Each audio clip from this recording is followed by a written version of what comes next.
Hello, everybody. You are now listening to the Overflow Podcast with Jae and Joaquin. Hello, everybody. Hey, listen. How'd you like the bumpers? The bumpers were great, weren't they? Boom, boom, boom, boom, boom. So the one bumper. The one because bumper. You You haven't heard. Yeah. You haven't heard the second one. The second bumper. We got two bumpers though. So we're moving on up. Anyway, as always, I'm Joaquin, and I am Jay, and we are here for in the Bat Cave. In the Bat Cave for this week's episode of the Overflow Podcast at, as I always say, overflowpodcast.com. So what's up, Jay? How's it going? Chilling. It's good. It's good. Everything's good. Everything's good? Same. Everything's good. Everything's good? Nothing. Well, no, there is something that is super exciting. So we're going to go ahead and jump right into that? You're going to know what it is, but okay. Super exciting. So we're going to go ahead and announce it because I'm super excited about it.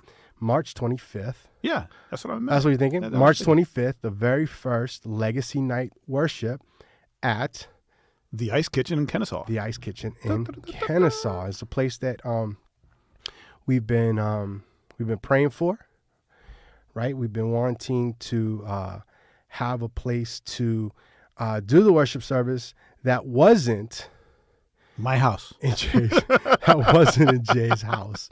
So, that's like all good and whatnot. So what's been going on, man? Nothing exciting. Any new things popping?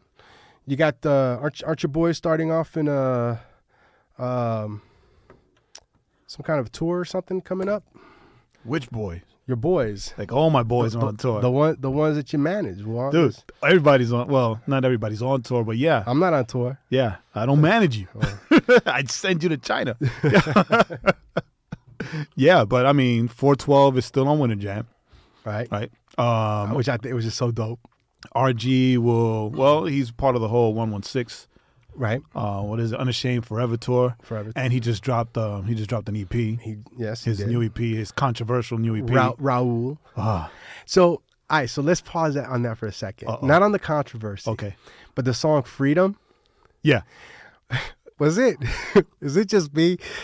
But I thought Toby Mac when I heard that song. Did you? Yes. If you listen to it again, it and I don't mean that in a negative way or in a bad way. Why would it be in a negative way? Because we like Toby Mac.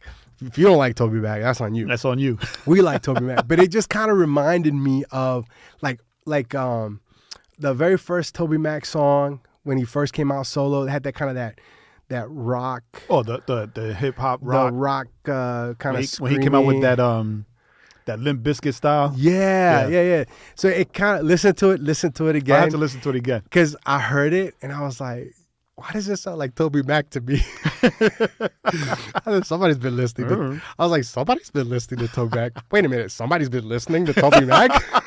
To his old stuff? I don't know. Yeah, Extreme Days. It's all extreme. Like Extreme Days, that's what it reminded me of because he kind of yells like freedom, whatever, with that all that distortion. It's real anthemic. So yeah, all right. So anyway, I thought yes, and he had he does have the. It's a lot of controversy. I don't know that this. I listened to the song and I'm gonna listen to it again. Right. I don't think the song. Well, there's parts of the song that that are controversial. Right. Parts of the song that kind of bothered me. Okay.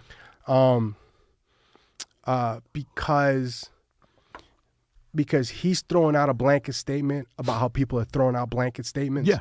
And so everybody's throwing out blanket statements. Everybody's throwing out blanket statements. And so that kind of, it's like you're not making your point by throwing out a blanket statement. Mm-hmm. And you're already dismissing, because there's that one line where he says 50%. It's like, really? But the thing is, of course, that could just be me because I'm a bit of a jerk. The thing is that but it's how we say, right? He is processing his pain, right? So he's processing his pain. So if it's a blanket statement, right, he probably recognizes it. But you know how we say things out of pain.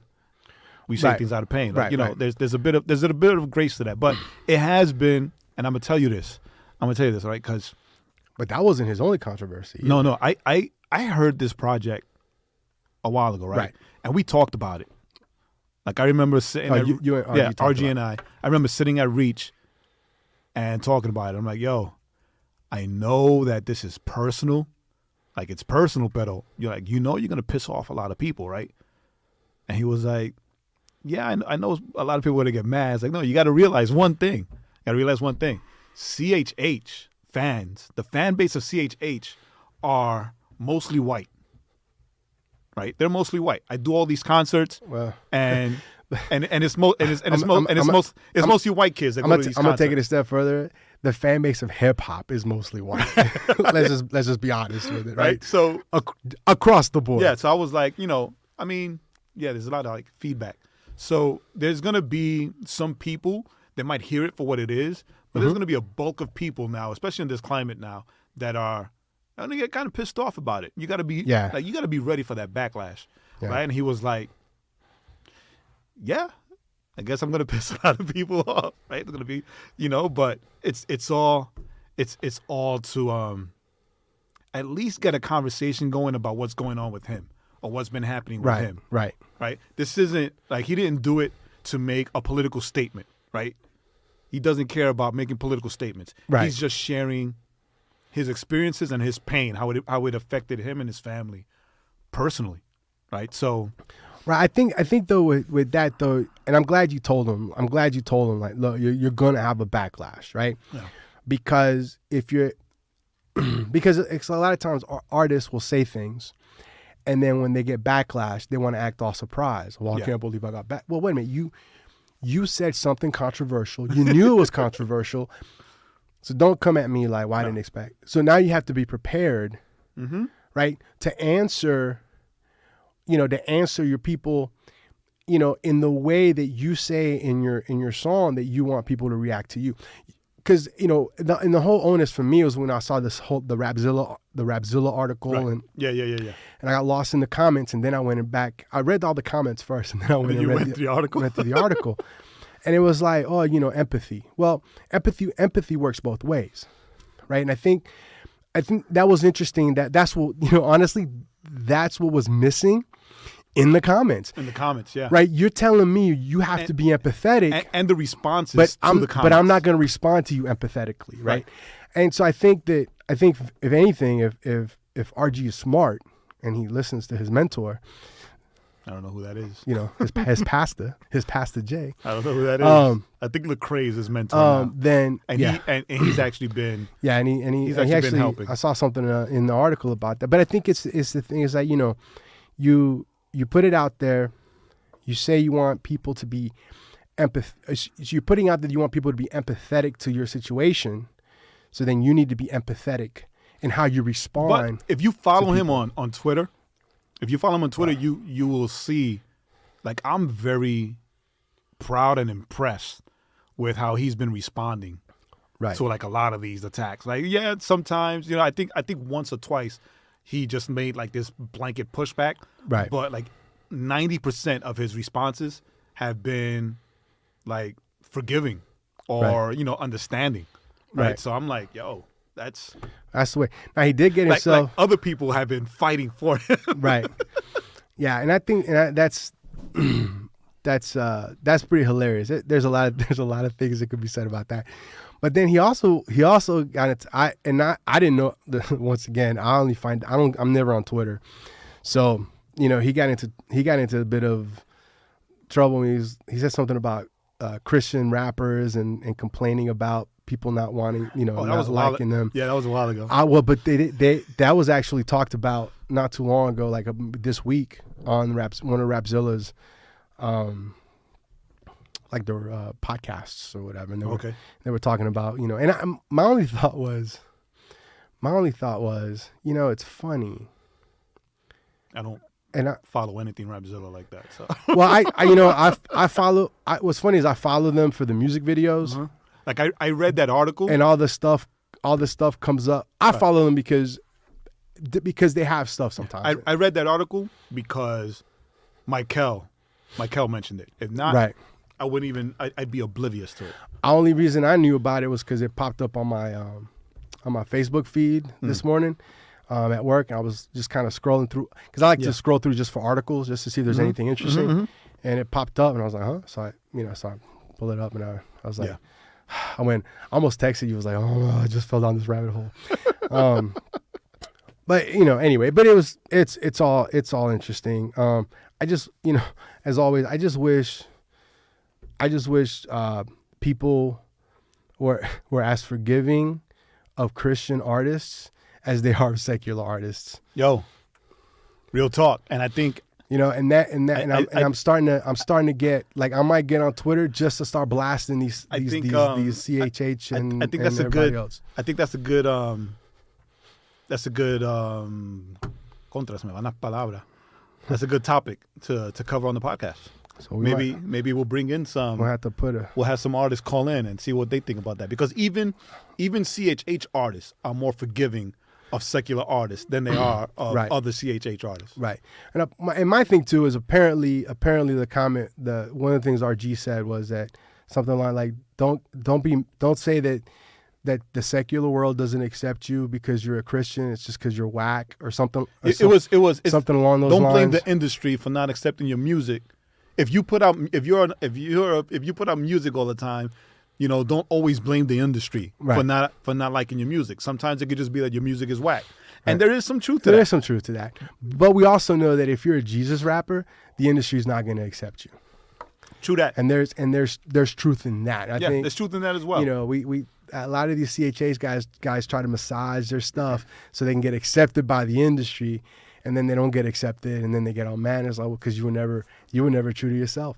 I'm saying it. Track stars, you need me on your show. Yo, I'm gonna reach out to Ryan. Maybe we can get together and have this conversation. I am ready.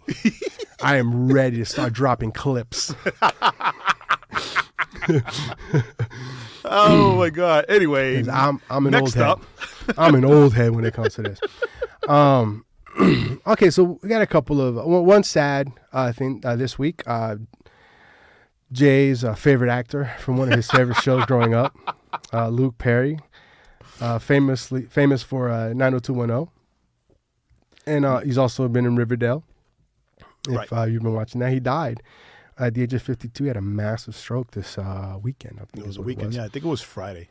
And so from what I understand, from what I read, he had the massive stroke, and they put him in an induced coma so that his body can recover, or I guess repair from the stroke. But it just didn't. He passed didn't away. Happen. He passed away Monday morning. But fortunately, he was surrounded by his children and his family. So, prayers up to that family, and that hopefully, in the midst of this sadness, that somebody will share a little bit of Jesus with them. In that. Yeah, it sucks to lose your dad. So, yeah. And it's funny because it's very, his case was very similar to what happened to your dad, and just something sudden. Yeah, it was real sudden. So, and what's even, and it's sad too, because, they've been talking about, they're reviving 90210 with the original actors. So everybody was like, oh, everybody's coming back. So I guess that's not happening. That's not gonna happen. Somebody ain't coming back.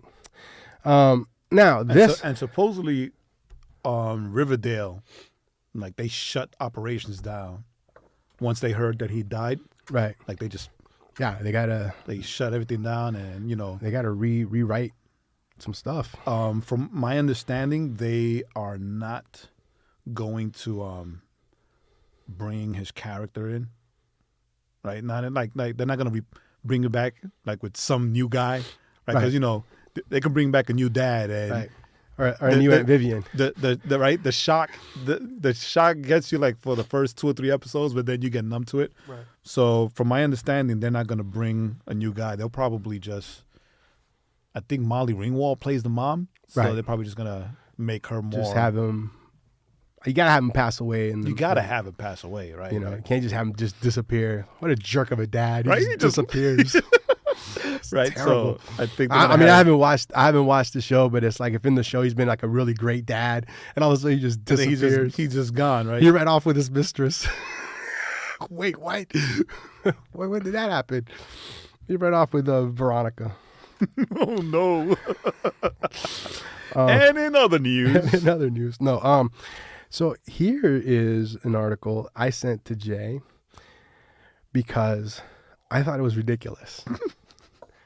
And I cannot believe you almost made me spit out my coffee. I cannot believe that I had read. Or no, actually, I heard this on the news, and then I had to Google it because I was like, "There's just no way this is real." So, a high school in Georgia, it was Grady High School, warned parents via Facebook that students were purchasing pure bourbon vanilla extract. 35% Which alcohol, is 35% alcohol, and they were drinking it or putting it in their drinks and drinking it before coming to school and I guess during school. So I got to thinking when I was a teacher, like if a kid pulled out and started drinking vanilla extract, I just think he's weird. Yeah, you think he's a weirdo. It's like, why is this kid drinking vanilla extract? It's funny. I was talking to Dre about this. In Access Group, Dre, he was on the podcast once. We were talking about it, and I don't know if there's any difference in the flavor of this one, but like vanilla extract tastes like garbage. Yes, like it's kind of like it's horrible tasting. Kind of like pure alcohol. It just tastes like garbage. It is so bad. Like oh, I'm trying to get drunk by any means necessary, dude. Like ew. That's like drinking rubbing alcohol. Yeah, just trying to look for a buzz. Or when people were drinking, weren't they drinking like mouthwash? Oh yeah. At one point, like the drunks would go in and buy mouthwash. Yo, you know what I'm gonna do to get drunk? At least you're minty fresh. You know what I'm gonna do to get drunk? No, I'm gonna drink a whole bunch of Malta. Oh my gosh, I think you would die of diabetes. Before I get a slight buzz. Before you get drunk. Yeah, I don't think that happens that way. So what's funny is that. Hold on. Right, ready?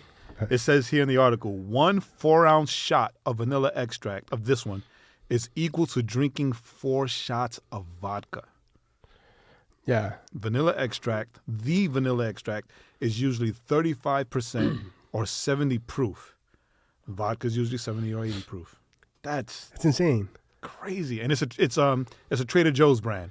So why? I mean, now a grocery store is going to be putting their vanilla extract behind glass. That's only in Puerto Rico. Behind glass. It'd be like when you got to go buy Mucinex.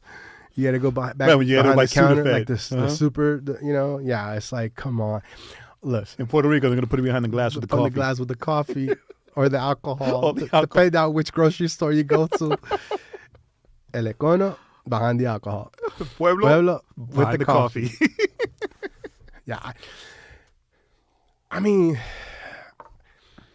I don't know. Dennis, me and Dennis talked about it. Dennis was like, well, when we were kids, people would drink the NyQuil or whatever. Dude, I'm from the hood, right? We bought 40s. Right? Well, Straight up. Oldie, you guys, St. Ives, we bought 40s. We didn't try to hide anything. We bought 40s. You guys had bodega owners that didn't care. Or homeless guys you could give money to go, hey, buy yourself a 40, buy us a 40. Okay. You'd be like, hey, Willie, come here. How'd you know Willie? Willie be coming up. Did you meet Willie when we went to Morocco? Willie would be shuffling up. ¿Qué pasa, papá? ¿Qué tú quieres, papá? ¿Qué tú quieres? Oldie, St. Ives, ¿qué tú quieres? ¿Qué me va a comprar? Valentine, ¿qué tú quieres? Willie, cómprame un OB y cómprate un sandwichito aquí, pa. And another one for you, right? Whatever you buy for yourself, buy for me. Buy for me. Yo, Willie.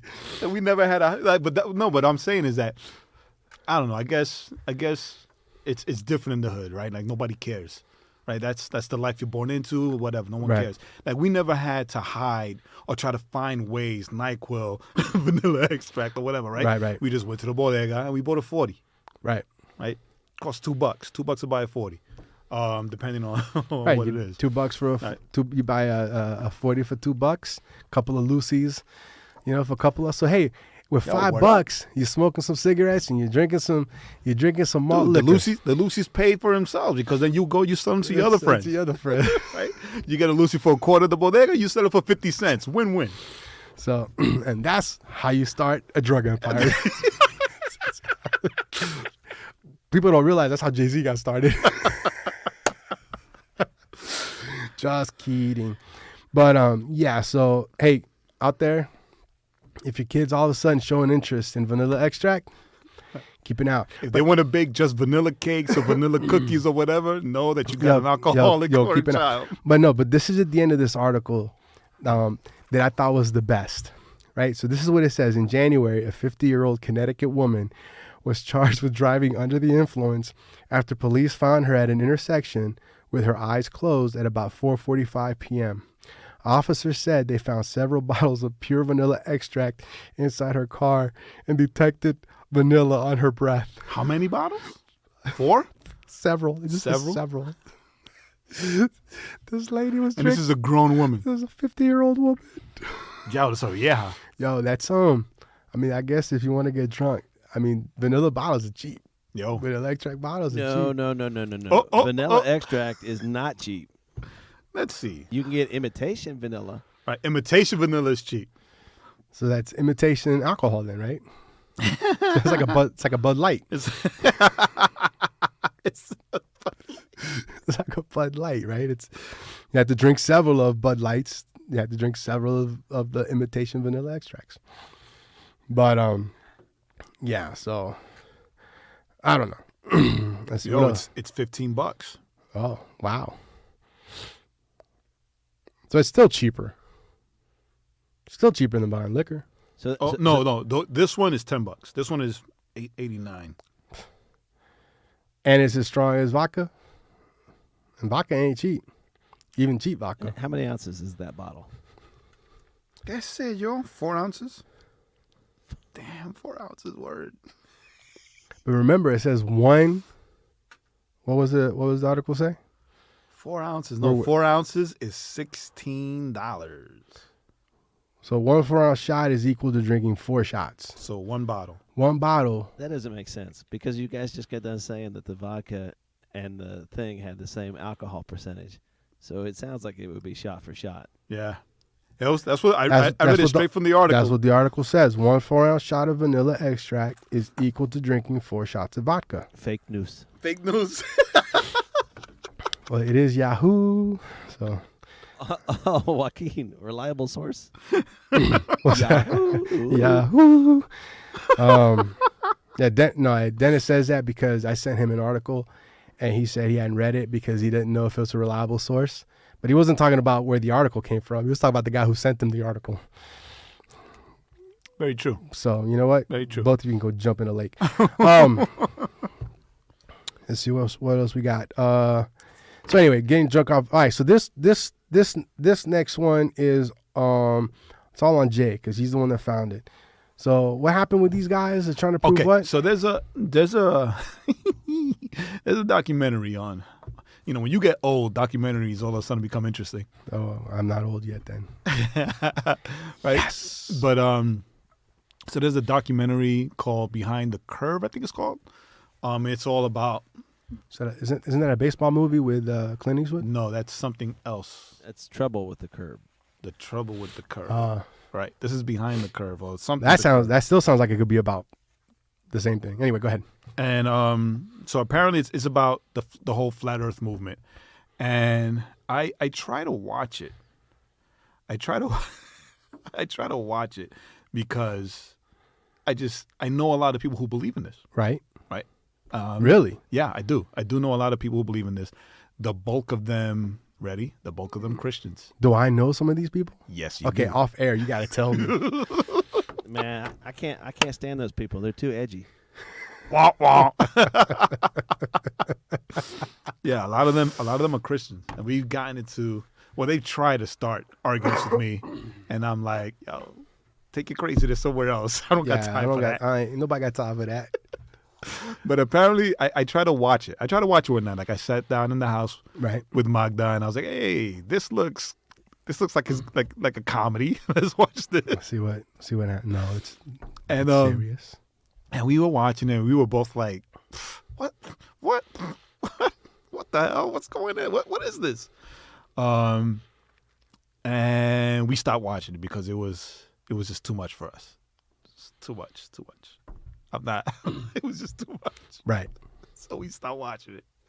But apparently, in the documentary, there's a portion of it where somebody tries to do an experiment on the flatness of the Earth, which is what you would do if you tried to which is prove funny. flat. We didn't get that far because it's funny because the documentary opens with the main guy, the lead flat Earth guy, saying that science always does experiments to try to disprove us, but that's just math, right? They're just throwing numbers at us, right? All we got to do is say, look, the Earth is flat because I can see the city over the whatever, right? But apparently, it must have not been the main guy. He tried to do an experiment, or he put some boards up, 17 feet, 23 feet, whatever. But he ended up, I showed you the video just now, he ended up proving that the Earth was indeed round, right? Right. Right. So he did an experiment to prove that the Earth was flat. Or he was on a hill. No. They were at sea level. Yeah. What he said. That's right. The voice. The voice. The voice of reason. Right.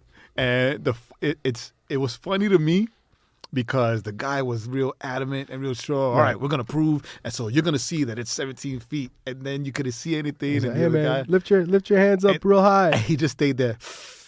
That's interesting. It's interesting. That's interesting. Yeah, so we'll have that on the. That's we'll have that interesting. on the, yeah. Do we yeah, it'll definitely be on the website. I don't understand. I mean, I believe the Earth is flat because when you look at maps, they're not round; they're flat, right? Did you see that post I did with Bean? we bought Bean a puzzle of the Earth, and I was like, "There it is. There's evidence." So yeah, I did see a video once where somebody understand. one of those flat earthers said, "Yep, we got people that believe we got flat earthers all across the globe." Wait a minute. That sounds kind of fishy. Jay's dying. Jay can't deal with it. Flat earthers all around the globe. Interesting. And on that note, we're gonna jump on to the next two things. So this week's song of the week, which you can find on the Overflow Podcast on playlist. the playlist on Spotify. Word. Is the song is called Compass by a friend of the podcast, a guy that we had on when we had he was with us with the In Access group roundtable. The roundtable. Dru Bex. Dru Bex. Dru Bex. I can't see. Hold on, let me lift this up. Dru Bex featuring. You can call me Ada. I'd rather not call you Ada. I'm not even gonna try Betsabe. Yeah, I love Betsabe. Betsabe. Ada Betsabe. She said you can call me Ada, so I'm calling her Ada. I'm not calling her Ada. Ada Betsabe. The song is called Compass. I liked it. I listened to it. I thought it was cool little song. He sings, which I didn't know he did. Jay wants to. Drew Bieber. That's fine. That's a big dude. You could say that to his face. I would. I'll pick you up from the floor. ground. 'Cause that's a big dude. That's not a dude I'd be getting his face, calling him Drew Bieber. Drew Bieber. I mean, unless he likes it. Right? Yeah, Dru Bex. It's a dope little song. It's a dope little song. It was not what I expected, right? Because he's a rapper. Yeah. And then all of a sudden he's like singing. It's got like nice little rhythm to it. I'm like, and then you got Ada okay. Betsabe with the bilingual kind of, and then, so it had like this bit of like reggaeton, I guess, with like the little bit of R&B, hip hop, R&B pop. Yeah, so it was dope little track. Like I said, it'll be on the Spotify playlist, and the video will be on the website. And the video will be on the. Can you plug the Spotify playlist on the website? I can do anything. Oh, so Jay's gonna do that, and then and then what we're super excited about, dude, they finally dropped a full trailer What do you mean? That's the second full No, trailer. this is the actual real like full trailer. The first one wasn't a full trailer? No, everything's been kind of teaser-ish. I'm telling you. You know what? I'll hit the YouTube link, and we'll see. If I'm wrong, then I was right. And let's see. This is listed as Trailer number 2. It is trailer number 2. My bad. There have been like But teasers I and don't know. To TV me, spots. it felt like the first. You know why I think it's for me? It's the first because we actually got him to see. We saw him do stuff, Right. flying, crushing stuff. And, Dude, you see the part where Freddy was like, you did exactly the opposite of what a superhero is supposed to do. And they show a scene yeah, where when he's like, but I still stopped it. I caught the bus. they show a scene where the rest of the kids, right? Like figure out who he is. Figure out who he is, right? So we know, well, I know, being the comic nerd that I am, that'll probably lead into the pop figures. no into the Marvel family, right? Where he shares his power with the rest of his. So they're gonna be part of the Avengers. Wrong, dude. Like, wrong Marvel how do you family. do that, right? How do you do that? I mean, because Part of the Shazam family. right? He was the original Captain Marvel, right? And Shazam is what he says to become Captain Marvel. Captain Marvel. Right? But people just, Over the years. called him Shazam and recognized him as Shazam. So then now with the rebirth, they decided to just keep him Shazam. So right? So the question then is, it's like, who are you, Shazam? What happened? but- Shazam. But my thing is that it was back. always Captain Marvel and the Marvel family. right. Right? So the sister is Mary Marvel, right? And it's all Marvel, right? So if it's now the Shazam family, what is she? Mary Shazam? What's your name? Mary Shazam. Shazam. It's like the whole movie is they can't even have a conversation because they just keep switching back and forth. And the person next to him is fried, right? Because the lightning keeps So hitting. I'm wondering if there's a sequel, because if the movie does well, there's gonna be a Oh, of sequel, course, right? of course. If they'll have like the whole Shazam family, because that'll be Who knows? Because who knows? that'll be dope, but it'll also be kind of crazy. Who knows? Because who knows what DC's doing? I don't think DC. I don't think WB knows what they're doing. Knows what they're doing. But the new Shazam trailer came out. Awesome. I loved it. I love seeing the best of the. It I actually love got me seeing the excited. scene where he jumps off the rooftop. Oh, that's my I can favorite. see that over and over. That's my favorite scene. I can't wait to see that on the big screen. And then the fight scenes with him and Doctor. I remember his name and then I forget his name. Dr. Anti-Shazam. Like they get into it. Doctor something. Savino, something, whatever. Yeah. Which they gave him powers, right? So I'm thinking that maybe this doctor guy is the precursor. to Black Adam. Yeah. Could be. Because they showed that he actually has lightning powers also.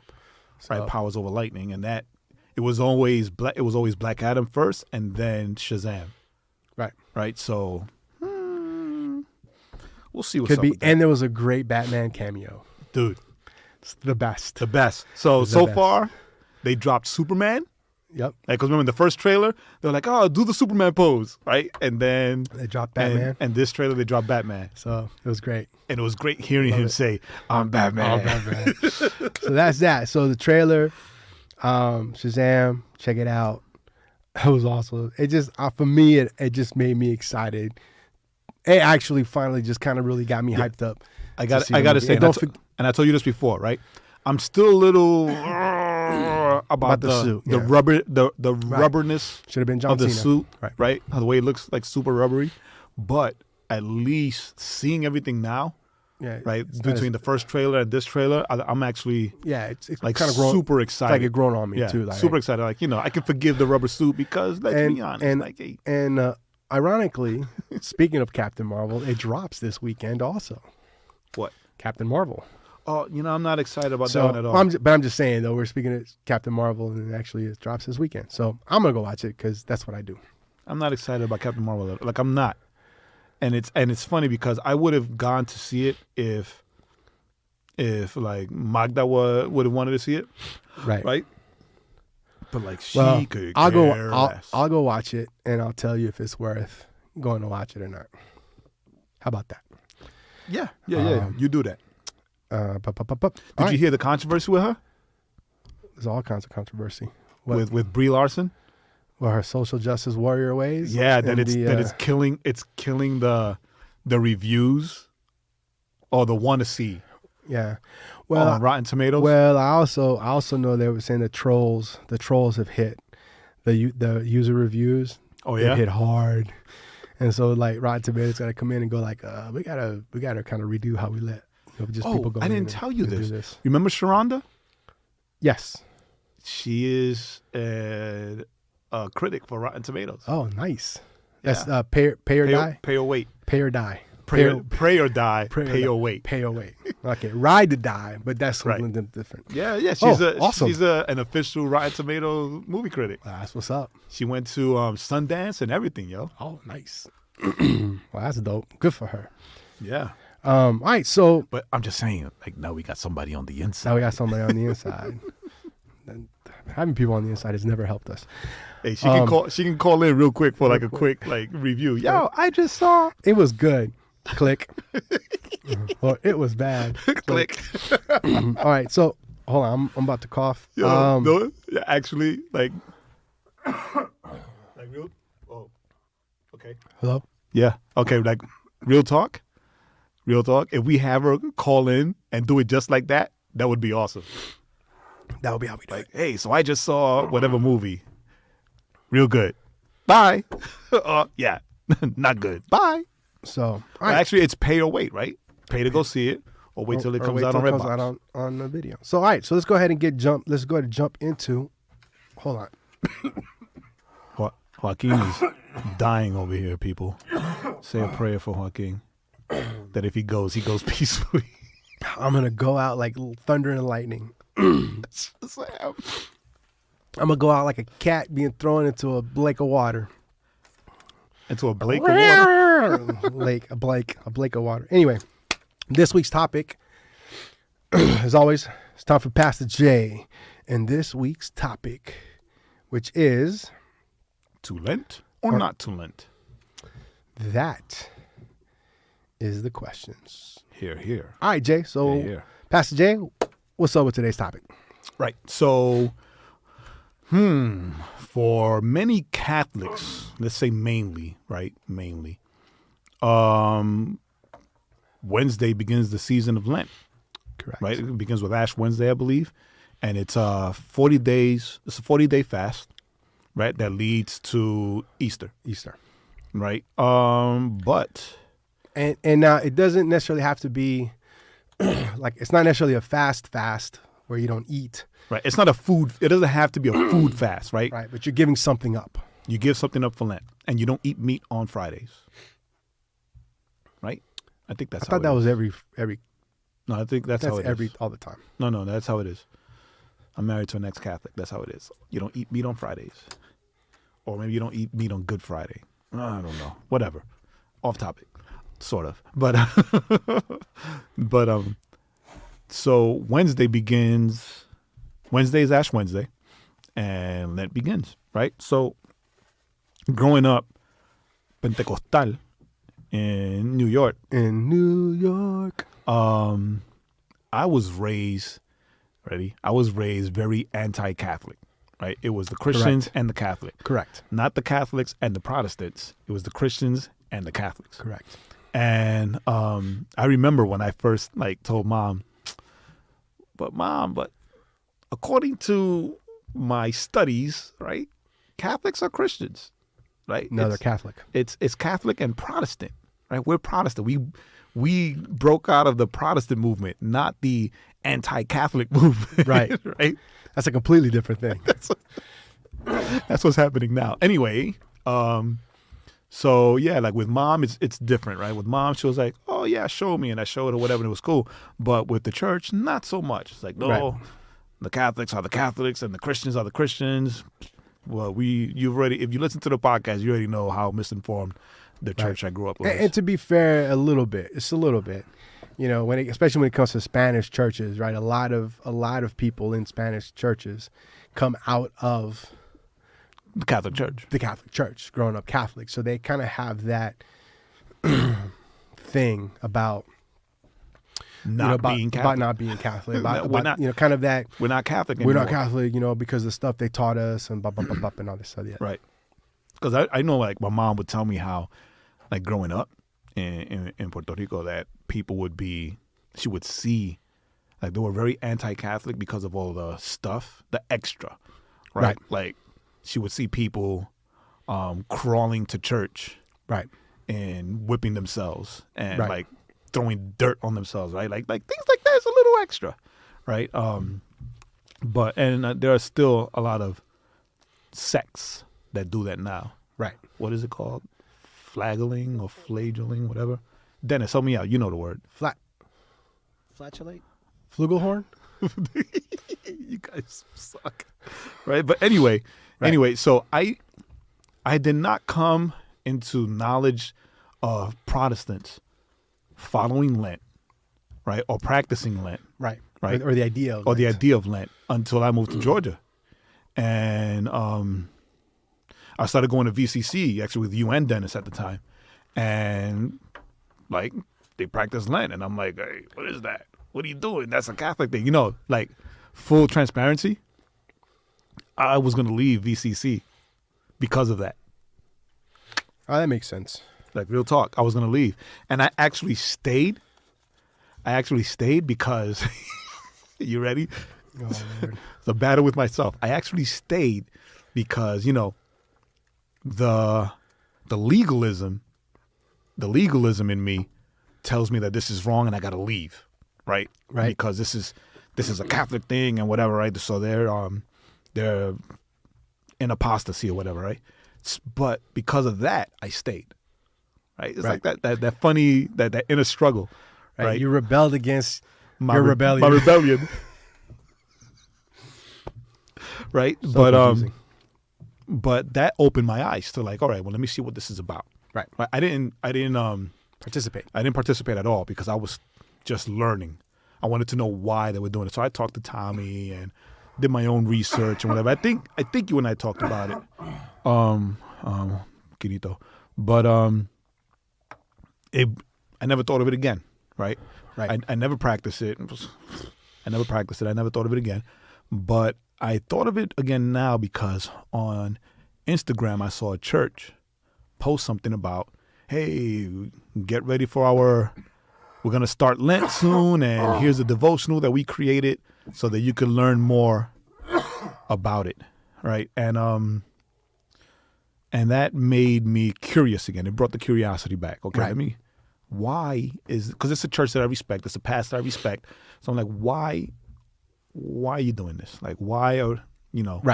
why are we doing this? And I researched it, and I learned that it's a practice created, right? It was created afterwards, I believe, in the Nicene Conference or whatever. Help me out with that. Yeah, that sounds The about council, right? And it was to. I'm trying to find a word for it too, like an homage or whatever, or reflection, a time of reflection of when Christ separated himself for 40 days and nights in the wilderness, right? And was afterwards tempted by Satan, right? Right. So it's a time of reflection, a time of sacrifice, a time of building, right? And a lot of people during this time they stop doing something, or they fast, Right. right?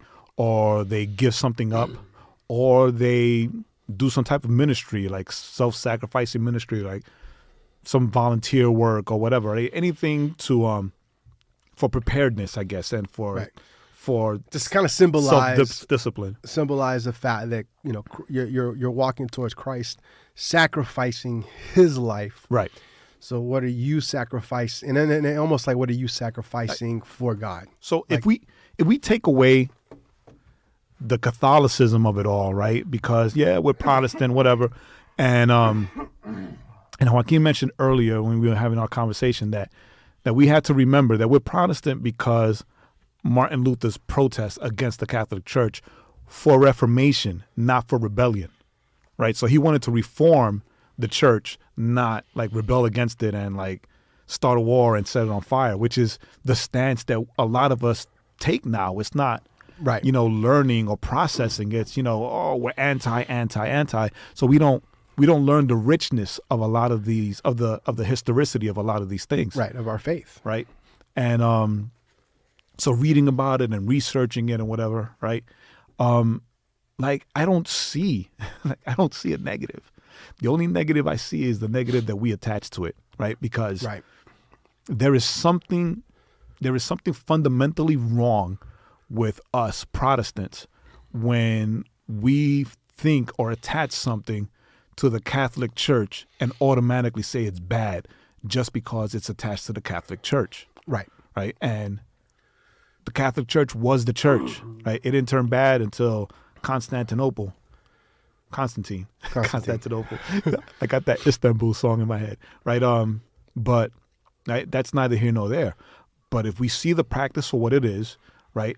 You take 40 days to reflect on your faith, reflect on the sacrifice of Christ, right? To fast, to build scripture, build your scripture knowledge, or to volunteer in a homeless shelter, do some type of ministry work, whatever. Right. There are no negatives to that, right? There are no Right. negatives to that at all. And what I found online that a lot of people are against is that every year for hundreds of years, Catholics separate the same time to go and practice Lent, right? And I'm thinking about that, and I'm like, well, I know a lot of churches, non-Catholic churches, that every year they Right. celebrate New Year's and go right into a 21-day fast, Right. right? And I remember reading Cassandra. And the fact that you're separate. Lent is being separate. It's those 40 days for very specific reasons. Very specific. Right. It's not And- 40 days. It's 40 days leading to Exactly. Easter. I was going to get to that. Oh, right. But I was really like Cassandra last month. She was like, why am I it's so funny because I laughed at this. And I texted her. I was like, oh, you're hilarious. You want to start fights. Right. She was like, why am I going to fast for 21 days now? Right. I've been doing it like every January for as long as I can remember. Like, what's my reason? Just because? Just because this is what we all do now, so Right. just because of that, I'm just going to do it, and that's the problem, right? And that's found anywhere. Catholics, Protestants, like Luciferian, whatever. Any if you religion. do something just for the sake of doing it because that's what's done at this time for this amount of time and whatever, and you forget the reasons, you forget the markers, right? Like we talked one time about how altars were built because of something that marks your life. Like we build Right. altars because of something that marked us, and it comes from the Old Testament. So if you're doing something just because, then it's better that you don't do it. It doesn't matter what it is. Right. Right? It doesn't matter what it is. Like a lot of people talk about, oh, your quiet place, you have to separate yourself, whatever. But if you do it just to do it, right, and you end up falling asleep rather than getting deeper in prayer or deeper in scripture and closer to God, then what? That's just your nap time, son. Right. Right. So if we and then like you said, that at least the practice of Lent is that sacrifice that leads up to the ultimate sacrifice. Right. While you're practicing Lent and you're sacrificing or you're fasting or whatever, right? During this time, right, you get into Good Friday. Right? Holy Saturday, Easter Sunday, which is what marks us as Christians, right? That's the most important day, right? Easter Sunday, or the celebration of Easter, is what separates us as Christians. That's why we're Christians, right? Not Christmas. Right. It's not Christmas. Right. It's Easter, right? So It's the resurrection. So how can we say that it's wrong, right? Just because it's attached to something Catholic, and I think it's a good thing for all of us to look a little deeper into, right? Because let's be honest, it doesn't have to. Like we don't have to follow the Catholic calendar, right? But it's already there, so it's easy. But if you take any amount of time, Right. right, anything, you can do your 40 days in July, right? It's not when you do it, but the fact that you do it, Right. right? And the reasons why you do it, right? Because let's be honest. Right. There's a bit of I believe this is me. I believe because I think like the Lutherans and the Anglicans also do it. I think they do Lent. And the Methodists. Because they're more liturgical. I Right. think kind of your more liturgical denominations, Well, some Methodists. Presbyterians, that kind of thing. But Some I think the Presbyterians. idea is that,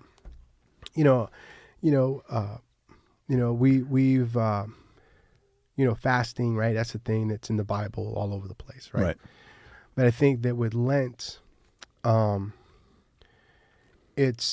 think why it's important, and I've done it on and off throughout the years, is just because it's just about when you're not participating in that thing, or you're not eating, you're not eating that food, or you're not watching that show, or whatever it is that you've given up. Yeah. It's a marker for us to remember where it is that we're headed to. And I think, doing the 40 days in July, well, that's fine if you want to do 40 days in July. But I think the weight, carries a little more, for me, it just seems to carry a little more weight. Yeah, if you do it This 40 days, to the resurrection. walking into the resurrection and reading through Scripture, those steps that Jesus took as he was headed to, what was his ultimate sacrifice for us. So I think that's, and I think that's why it's important to, to find that thing that maybe it's that thing that we realize takes a lot of our attention away from God, or maybe from our family. Yeah, you're right. There's more. It's heavier, right? If you see it as 40 days of sacrifice or work or whatever, right, to prepare your heart for Easter, right, to prepare your heart for the resurrection, the celebration of the resurrection, right? Because, like I said before, that for us, for we that call ourselves Christians, that is what marks us as Christians, right? That's the important thing, right? That's the one thing that separates Christianity from all other world religions, right? The fact that we can say that Jesus came, sacrificed himself on the cross, right? And on the third day, he rose again, as he said he would, Right. right? I don't, of all the other religions that I've studied, no other religion can say that, right? No other, yes, I'm calling Christianity a religion, but if you look up our podcast, you see we covered that already, right? So no other religion can say that, right? And if we do, right, again, separate whatever negativity that you have because of the association, right? Because of the association, because whether it's an association with Catholicism, whether it's an association with, oh my gosh, it's a ritual or it's a tradition, and whatever that might be. Yeah, whatever it is, right? See it as a time of devotion, right? I just looked up online. There are a lot of devotionals that dedicate themselves to this time, right? Find yourself a devotional, a Lenten devotional, right? And practice that every day to break your heart and lead and and help you prepare your heart for the heaviness of the sacrifice on the cross. Because let's be honest, right? Of all world religions, I believe, and this is my opinion, that Christianity is the one that takes a lot of these freedoms for granted, right? A lot of the freedoms that we find in Jesus, we take them for granted, where the sacrifice and the resurrection become too familiar that they lose their importance, right? They lose their weight.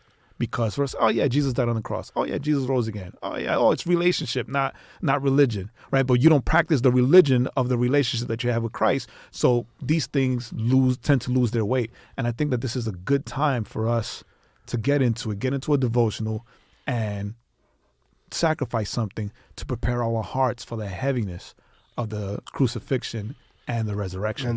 That's it. So as so this goes up Monday evening. Just so you know, I'm gonna practice it this time. I'm gonna see if I can convince the wife to do it. Oh, you got it. You got a day.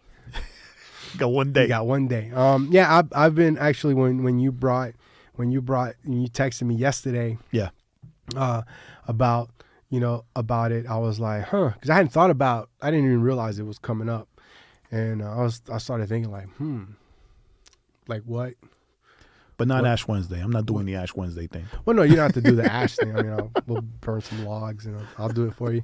No, not you have to do put the cross on your forehead, but I'm not gonna throw. But that's when it starts. Ashes on my face, on my head. I'm not gonna walk. I'm not gonna go to work in some burlap sack. You know, Yeah, that would be awesome.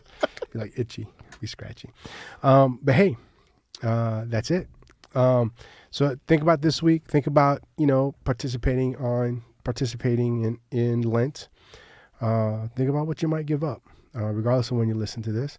Think about doing some kind of fasting where you kind of give something up to help you focus in on what God's done for you. Yeah, and to help, I'm going to tonight research and add a link of different devotionals so that you can find one that's to your liking, and you can practice. So as always, thanks for joining us. We're glad that you hung out with us.